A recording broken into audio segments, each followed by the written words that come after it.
Hey guys, so I'm going to show you a couple of examples in Alex of what you will see with these tools and how to use them, okay?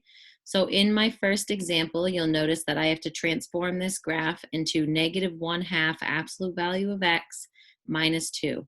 Again, we work inside out, so that means there's nothing to do on the inside of the absolute value, but there is this 1/2 on the outside. I'm going to ignore the negative for now because it means something different. So remember, the 1/2 on the outside means that you are going to select this vertical tool right here. And then you are going to multiply the y's by that 1/2. Notice that this red dot that it puts it on is at 1 on the y-axis. That's at 1 right on the y-axis. So that means that I'm going to do 1 times 1/2, which is 1/2, and I'm going to move this down to the half mark. And I'm done with that part of my transformation. Then I'm going to move on. So I still have what I also have here is a negative sign on the outside of this 1/2. That negative sign on the outside, remember, means that you are to reflect this graph over the x-axis. So you're going to click on this tool, which is a reflection over the x, and it will automatically move my graph downward or reflect it downward. Then the last part of this is I have a -2 on the outside of my absolute value here. And remember, that tells me whether I'm going to move up or down. So since it's a moving, I'm going to select this tool in Alex, and I'm going to move my entire equation or graph down 2 notches. And then I hit check, and I am done with that particular problem. If I hit continue, there should be 3 examples of each. So let's look at what we have next, and I'll show you how the tools work for this one. So in this graph of a parabola, again, we work inside out. Notice we have a -4 here. That tells you whether to move right or left, and it's opposite thinking. So I'm going to click on the moving tool in Alex, and I'm going to move this one right 4, okay?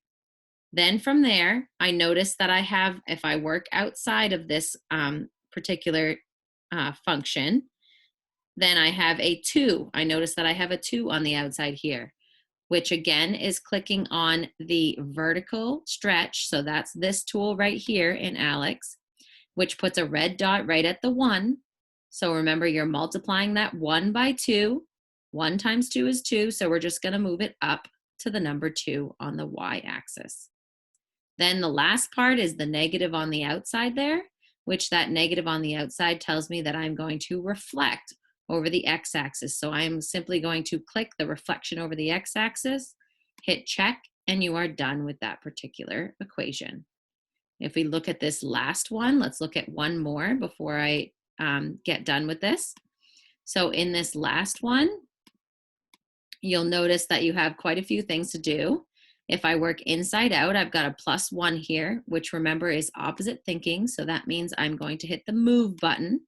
Inside tells me whether to move left or right. +1 means I'm going to move the entire thing left 1, okay? So I move it left 1. Then again, working on the outside, inside out, I've got a 3 on the outside of my parentheses here.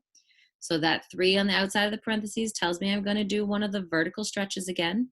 So 3 on the outside means I'm going to click that vertical stretch. Notice again, it's always at 1 on the y-axis.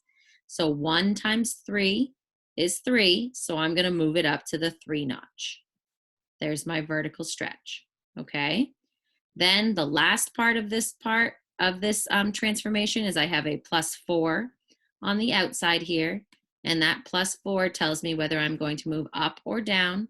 So I'm going to hit the move button on my tools, and I'm going to move it up 4 from where it's at. So 1, 2, 3, 4 notches.